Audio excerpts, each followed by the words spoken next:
Assalamualaikum warahmatullahi wabarakatuh. Perkenalkan, nama saya Rehana Zakia Zulfian, NIM 19060118, mata kuliah Ekonomi Politik. Saya akan menjelaskan mengenai bab 4, lanjutan dari bab 4 mengenai perspektif ekonomi politik neoklasik. Teori pertukaran dan teori perilaku birokratis. Teori perilaku birokratis digunakan untuk memahami dan menjelaskan perilaku birokrat dalam melaksanakan kebijaksanaan. Dalam hal ini terdapat perbedaan fokus kajian antara teori perilaku birokratis neoklasik dengan teori birokratis klasik. Teori birokratis klasik lebih terfokus pada analisis dampak birokrasi sebagai satu organisasi terhadap kehidupan sosial, ekonomi, dan politik masyarakat. Birokrasi sendiri cenderung dilihat berdasarkan fungsi normalnya sebagai perangkat pelaksanaan administrasi negara. Di sisi lain, teori perilaku birokratis neoklasik lebih memusat perhatian pada perilaku individu yang berada dalam birokrasi itu sendiri. Menurut para pendukung teori ini, birokrat harus dilihat sebagai individu yang memiliki emosi, tata nilai, dan tujuan masing-masing yang tidak selamanya sesuai dengan dan sejalan dengan tujuan organisasi. Kepentingan pribadi dari para birokrat ini pasti akan mempengaruhi struktur, mekanisme, dan fungsi birokratis itu sendiri. Pebisnis atau pengusaha pada umumnya berjuang memaksimumkan laba ekonomi. Birokrat berusaha memenuhi kepentingan diri atau kelompoknya sendiri dengan memaksimumkan seperangkat variabel seperti gaji, kekuasaan, perset, peluang sesudah pensiun, dan sebagainya. Kalau teori perilaku birokratis biasanya hanya digunakan untuk memahami perilaku birokrat, teori pertukaran lebih sering digunakan oleh para analisis ekonomi politik neoklasik baik untuk memahami dan menjelaskan perilaku para birokrat maupun perilaku para politikus. Argumen dasar dari teori pertukaran mengatakan bahwa imbalan, baik yang diharapkan maupun tidak, merupakan suatu variabel penting dalam mempengaruhi individu dalam berinteraksi. Dengan hal ini, dalam berinteraksi birokratis dan politikus sering diborong oleh harapan untuk mendapatkan keuntungan dan mengakulasikan tiap biaya yang mengisi dikeluarkan. Menurut teori pertukaran lebih lanjut, perjuangan pencapaian tujuan pribadi sangat terkait dengan pendistribusian sumber daya. Pertukaran akan terjadi bila seorang birokrat atau politikus membutuhkan sumber daya yang tidak dimiliki atau tidak bisa diproduksi sendiri dalam upaya mewujudkan pencapaian tujuan pribadi. Birokrat maupun politikus cenderung berusaha menghimpun sumber daya yang dimiliki sebagai alat menegosiasikan guna mendapatkan sumber daya yang dikontrol oleh pihak lain. Sumber daya yang kita maksud sini bisa berupa uang, informasi, dan otoritas, atau dalam bentuk barang dan jasa. Kembali ekonomi dengan politik. Ada perbedaan antara pakar-pakar ekonomi klasik dan neoklasik. Dengan pakar-pakar ekonomi politik neoklasik hubungan dengan politik dan ekonomi. Pakar-pakar ekonomi klasik dan neoklasik menganggap politik dan ekonomi sebagai entitas yang berbeda, berusaha memisahkan keduanya. Sedangkan pakar-pakar ekonomi politik neoklasik berupaya mendekatkan keduanya. Seperti halnya pakar-pakar ekonomi politik liberal klasik, pakar-pakar ekonomi politik neoklasik menganggap ekonomi sebagai suatu sistem yang terpisah dari politik. Meskipun begitu, mereka percaya pada realitas dan pentingnya fenomena kolektif. Akan tetapi, sementara ekonomi politik liberal klasik menentang intervensi pemerintah dalam proses-proses ekonomi. Dalam perspektif ekonomi politik neoklasik, peran pemerintah justru diperlukan untuk mengkoreksi berbagai kegagalan pasar. Anggapan perlunya campur tangan pemerintah inilah yang membedakan antara ekonomi politik liberal klasik dengan ekonomi politik neoklasik. Dalam pendekatan ekonomi politik liberal klasik, model pasar persaingan sempurna berusaha menyingkirkan kekuasaan dan politik sebaliknya. Dalam ekonomi politik neoklasik, peran politik negara justru diperlukan untuk mengantisipasi penggunaan kekuasaan yang terlalu besar di tangan pengusaha, terutama dalam pasar monopoli, maupun penggunaan kekuasaan oleh aparat dan birokrat dalam menjelaskan pemerintahan. Campur tangan pemerintah diharapkan dapat menyelesaikan beberapa masalah yang tidak bisa diatasi oleh pasar. Akan tetapi kenyataannya campur tangan pemerintah ini justru menimbulkan persoalan baru Dalam melakukan aktivitas, para penyelenggara negara ternyata punya kepentingan masing-masing. Hal ini terlihat bahwa dalam menjalankan tugasnya, para penyelenggara negara melakukan hitungan-hitungan untung dan rugi. Kalau pakar-pakar ekonomi neoklasik generasi pertama telah berhasil mengembangkan kalkulus untuk memaksimumkan kesejahteraan para pelaku ekonomi, pakar-pakar ekonomi politik neoklasik justru menyaksikan penerapan kalkulus dalam politik, yaitu oleh para penyelenggara negara. Ternyata cerai dan rujuknya ilmu ekonomi dengan ilmu politik ada kaitannya dengan kalkulus dalam literatur perkembangan pemikiran ekonomi. Kemajuan ilmu ekonomi berkat bantuan kalkulus telah membuat ilmu ekonomi dan ilmu politik bercerai, dan ilmu ekonomi muncul sebagai disiplin ilmu mandiri. Sebaliknya, dalam literatur ekonomi politik, penerapan kalkulus dalam politik justru membuktikan bahwa ilmu ekonomi dan ilmu politik kembali bersatu. Selain dapat dilihat dari maraknya perilaku kara rente yang hampir semua negara berkembang, secara kebetulan pada tahun 1970-an terjadi beberapa peristiwa internasional yang semakin mengukuhkan persatuan politik dan ekonomi, seperti penghapusan standar emas oleh Amerika Serikat tahun 1971, munculnya OPEC sebagai kekuatan baru, meroketnya perekonomian Jepang, serta tuntutan negara-negara berkembang untuk menata ekonomi internasional lebih adil.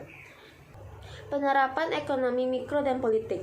Dalam pendekatan ekonomi politik neoklasik, ekonomi merupakan proses di mana para agen berupaya memaksimumkan kesejahteraan atau kepuasan sesuai dengan kendala yang dihadapi. Proses ini menentukan efektivitas dan institusi-institusi pasar maupun politik. Tidak peduli apakah kita terlibat dalam kontrak privat atau kolektif, tujuannya sama, yaitu untuk mencapai tingkat kepuasan yang paling tinggi. Dengan demikian, akhir dari tingkat politik dan aksi pasar yang tidaklah berbeda. Keduanya melakukan ekonomisasi. Kalau diperhatikan lebih lanjut, istilah ekonomi dalam perspektif ekonomi politik neoklasik memiliki dua arti.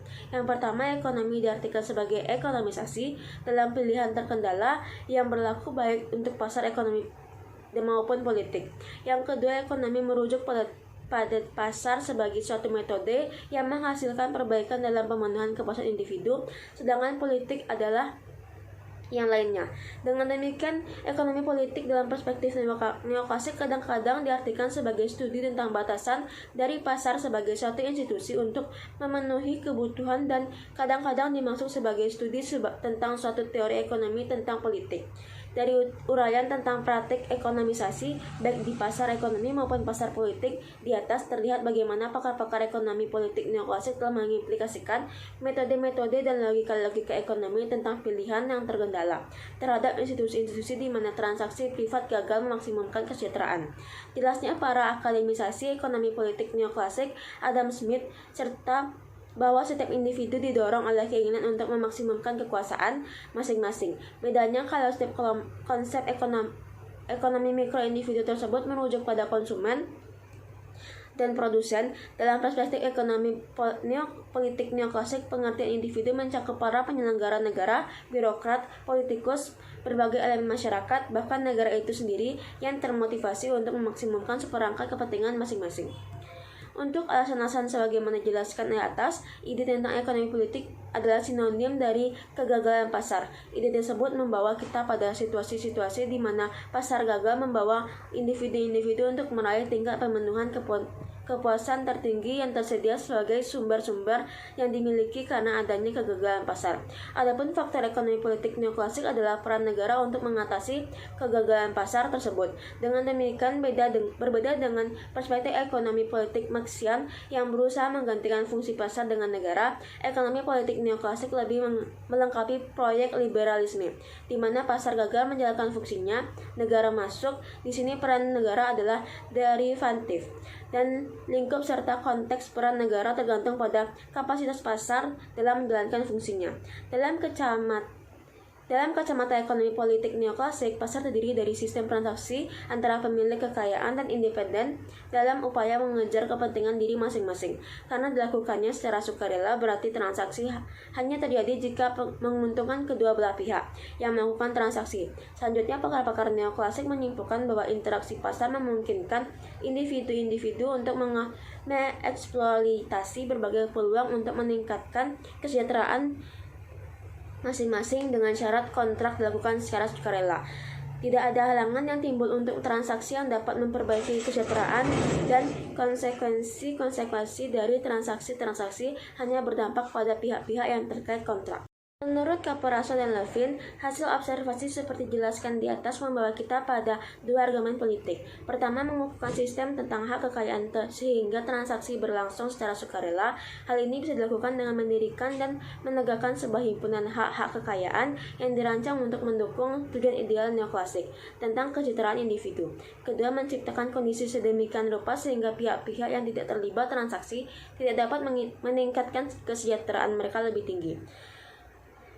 Teori-teori ekonomi politik neoklasik. Dari uraian tersebut jelas bahwa landasan teori digunakan dalam perspektif ekonomi politik neoklasik jauh lebih kompleks dibanding dengan perspektif ekonomi politik klasik. Menurut Grindel, teori-teori ekonomi politik neoklasik dapat dibedakan atas dua kelompok. Yang pertama, pendekatan terpusat ke masyarakat. Model analisis pendekatan terpusat ke masyarakat yang lebih fokus pada penggunaan pasar-pasar politik oleh agen-agen ekonomi ini sebenarnya cukup banyak. Salah satu di antaranya yang paling populer adalah model masyarakat pemburu rente. Dalam model ini, yang menjadi basis utama maupun objek utama analisis adalah individu, yang di sini individu diasumsikan sebagai makhluk rasional yang berusaha memaksimumkan berbagai sumber daya guna menghimpun kekayaan. Konsekuensi dari asumsi model masyarakat pemburu rente di atas ialah bahwa sulit membatasi individu memanfaatkan interaksi ekonomi untuk mencapai kepentingan pribadi. Bahkan sulit untuk membatasi individu memanfaatkan pemerintah guna meningkatkan atau melindungi kepentingan pribadi mereka. Akan tetapi, tiap orang tidak bisa mencapai tujuan pribadinya jika bekerja sendiri-sendiri. Karena itu, berbagai makhluk rasional harus bekerja sama dengan individu-individu lain yang memiliki kepentingan yang sama. Disinilah terjadi transformasi perjuangan kepentingan kepribadi ke dalam bentuk gerakan kelompok. Dalam model masyarakat pemburu rente, politik dilihat sebagai alat untuk memperjuangkan kepentingan pribadi.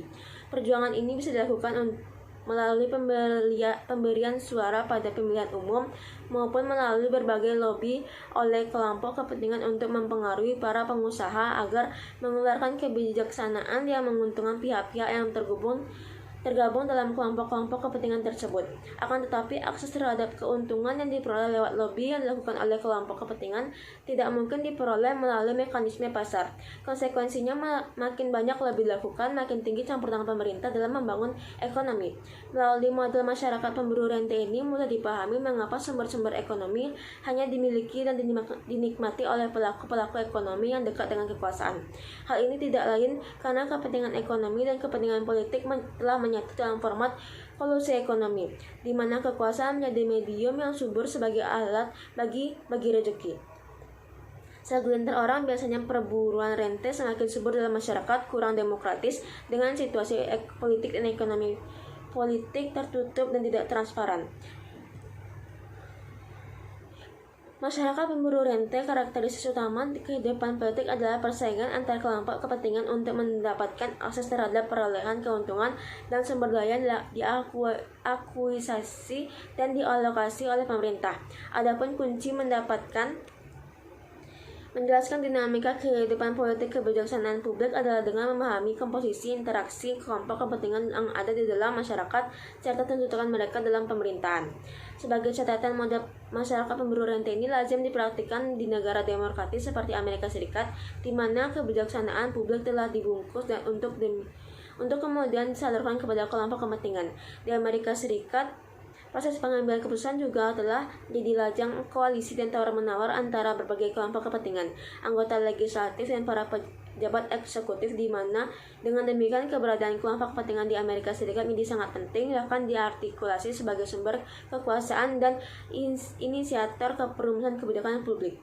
Dalam model masyarakat pemburu rente, organisasi bisnis baik secara individu maupun kelompok atau kolektif tidak hanya berpengaruh oleh kebijakan pemerintah, tetapi melalui kelompok-kelompok kepentingan yang juga dapat mempengaruhi bahkan menentukan berbagai kebijakan pemerintah. Tingkat individual yang paling mampu untuk menekan pemerintah adalah perusahaan terbesar yang di tingkat internasional disebut dengan NCS. Seperti Halliburton, dan tingkat nasional tersebut perusahaan konglomerat seperti Lim Swee Leong pada era rezim Soeharto.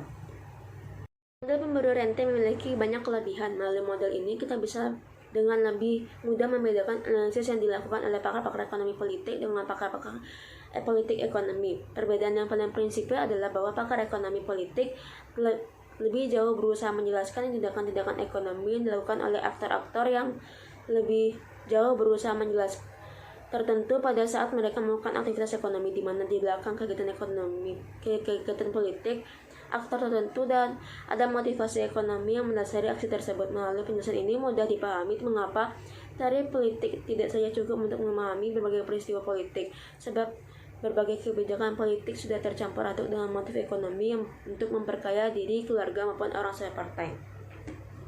Pendekatan terpusat ke negara.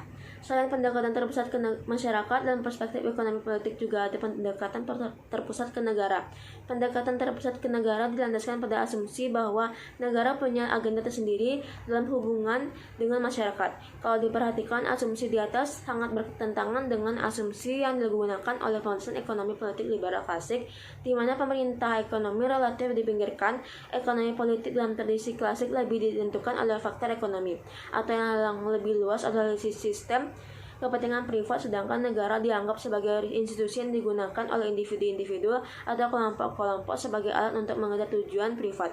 Sebaliknya, dalam analisis ekonomi politik neoklasik, khususnya dalam pendekatan terpusat ke negara, ekonomi tidak beroperasi secara bebas dalam ruang hampa, tetapi ada keseimbangan antara pasar dan negara, di mana negara menentukan bagaimana ekonomi beroperasi. Artinya, dalam perspektif ekonomi politik neoklasik, khususnya dalam model terpusat ke negara, kita melihat negara berperan lebih aktif. Menurut Caporaso dan Levin, pendekatan terpusat ke negara tidak mesti dimulai dengan kegagalan pasar dalam mengidentifikasi peran politik vis peran ekonomi. Jika negara punya tujuan sendiri dan jika dalam upaya mengejar tujuan tersebut membawa implikasi terhadap peristiwa-peristiwa ekonomi dan institusi-institusi ekonomi, maka negara bisa berusaha mengontrol ekonomi bukan untuk mengkoreksi kegagalan pasar, tetapi demi mencapai tujuan-tujuannya sendiri. Negara punya kemampuan untuk menentukan dan mengejar agenda tidak ditentukan oleh kepentingan privat, yang ini disebut dengan otonomi negara, yaitu adanya kemampuan negara untuk bertindak bebas, tidak ditentukan oleh dan dipengaruhi oleh kekuatan ekonomi sosial lainnya.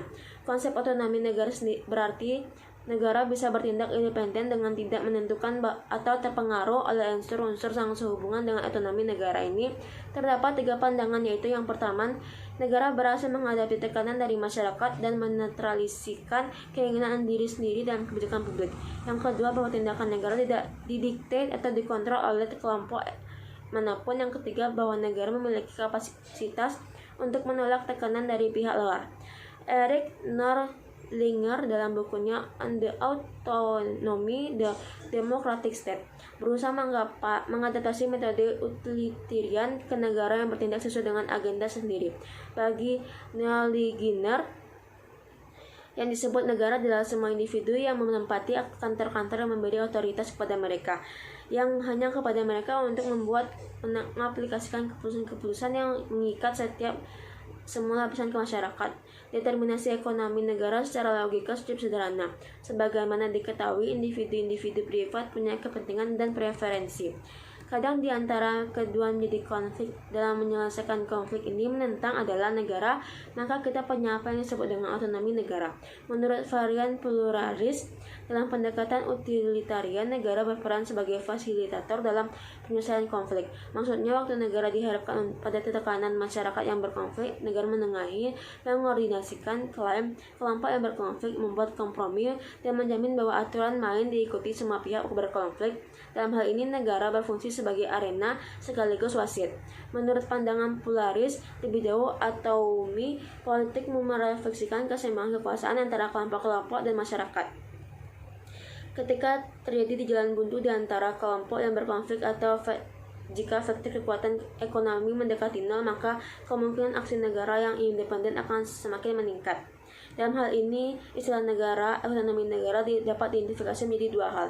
Yang pertama, dengan suatu agenda negara tertentu tidak sekedar diderifikasikan dari kepentingan privat atau organisasi tertentu dalam masyarakat. Yang kedua, dengan kemampuan negara untuk mengejar melaksanakan keinginannya sendiri. Dalam pendekatan terpusat negara ini membahas otonomi dimulai dengan memberikan penekanan lebih pada politik ketimbang ekonomi. Tegasnya pendekatan terpusat negara merujuk pada mekanisme penyelenggaraan negara maupun menjadi objek analisis dan adalah para politikus, birokrat, dan negara itu sendiri. Sesuai dengan objek analisis tersebut, para pendekatan terpusat ke negara juga ada 3 varian mode analisis masing-masing. Mode power seeking politikans. Jika kepentingan bisa dilihat secara jelas oleh agen, artinya si agen atau politikus tadi secara sadar mengejar kepentingan, maka ia disebut dengan keinginan, kesukaan atau preferensi dan tujuan. Akan tetapi jika si agen tidak sadar akan apa yang diinginkan, maka ia disebut dengan kepentingan.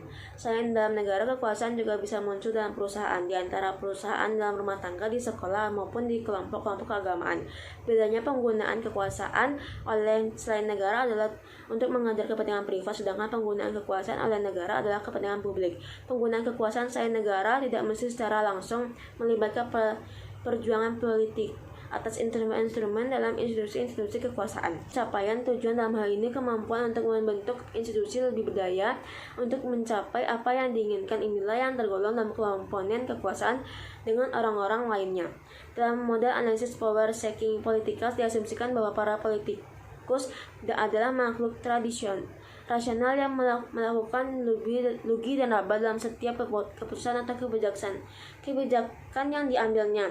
Kepentingan utama para politikus pada umumnya adalah untuk mempertahankan kalau dapat meningkatkan kekuasaan pada yang ada di tangannya. Untuk memperoleh kekuasaan, biasanya para politikus menggunakan sumber daya milik pemerintah yang ada dalam kekuasaan untuk menghadiahkan kepada para pendukungnya dan menghukum mereka mengganggu dan menginginkan ia turun dari kursi kekuasaan. Model rent seeking bureaucrats. Model terpusat ke negara berikutnya adalah model birokrat umum rente, yang terfokus pada perhatiannya adalah perilaku para birokrat dalam kapasitas sebagai perangkat pelaksana administrasi negara. Seperti yang sudah disinggung, untuk menjelaskan teori perilaku birokrat, para birokrat adalah manusia biasa yang memiliki emosi dan tata nilai serta mempunyai seperangkat tujuan pribadi yang tidak selamanya sesuai dengan tujuan birokrasi. Ini berarti bahwa campur tangan pemerintah tidak selamanya didorong untuk melayani kepentingan publik, tetapi di sana juga diarahkan untuk kepentingan individu, perusahaan, golongan tertentu. Menurut Batas, jika institusi politik relatif otonom dari ekonomi, mereka cenderung akan menciptakan insentif bagi diri mereka sendiri.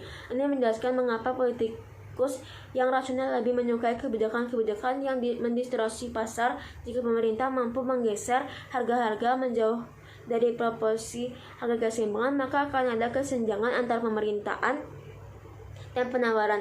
Dalam situasi seperti ini, pejabat mempunyai wewenang mengontrol pasar, bisa bermain memperoleh kepentingannya sendiri. Selain untuk mengejar kepentingan pribadi, campur tangan pemerintah di pasar juga dapat digunakan untuk menciptakan kemampuan untuk membentuk jaringan patron klan atau menciptakan yang disebut dengan political machine. Lewat kontrol pasar, pejabat pemerintah dapat mengorganisasikan kelompok-kelompok pendukung fanatik yang memiliki komoditas-komoditas yang berharga yang sekarang menjadi angka karena kebijakan pemerintah. Inilah sebabnya mengapa politikus yang lebih memilih strategi intervensi pasar ketimbang memilih strategi pasar bebas, walaupun masyarakat yang lebih sejahtera dalam pasar bebas, tetapi potensi ini terhalang karena tidak banyak tuntutan politik pemerintahan dari pasar. Model predatory state. Varian ketiga dari pendekatan terpusat ke negara adalah model analisis negara pemangsa. Yang jadi fokus perhatian dalam analisis pendekatan negara pemangsa ini adalah negara itu sendiri. Jelasnya dalam model analisis negara dianggap sebagai aktor rasional yang berusaha memaksimumkan permintaan jangka pendek. Dalam upaya memaksimumkan permintaan negara jangka pendek, negara akan mencari bentuk-bentuk kebijaksanaan perpajakan yang akan meningkatkan penerimaan negara. Selain itu, negara juga dapat mengenakan barang biaya ekspor impor, mendevaluasi nilai tukar uang dalam negeri, bahkan juga mempertahankan birokrasi yang tidak efisien. Pendeknya, segala macam cara akan dilakukan untuk meningkatkan penerimaan negara dalam jangka pendek, walau hal ini dapat merugikan pembangunan ekonomi secara keseluruhan dalam jangka panjang, seperti yang diungkap oleh Negara predator bertindak rasional mempertahankan kekuasaan untuk menjalankan strategi-strategi pembangunan secara ekonomi sebetulnya tidaklah rasional. Sekian penjelasan saya mengenai bab 4. Lebih dan kurang mohon maaf dan terima kasih. Assalamualaikum warahmatullahi wabarakatuh.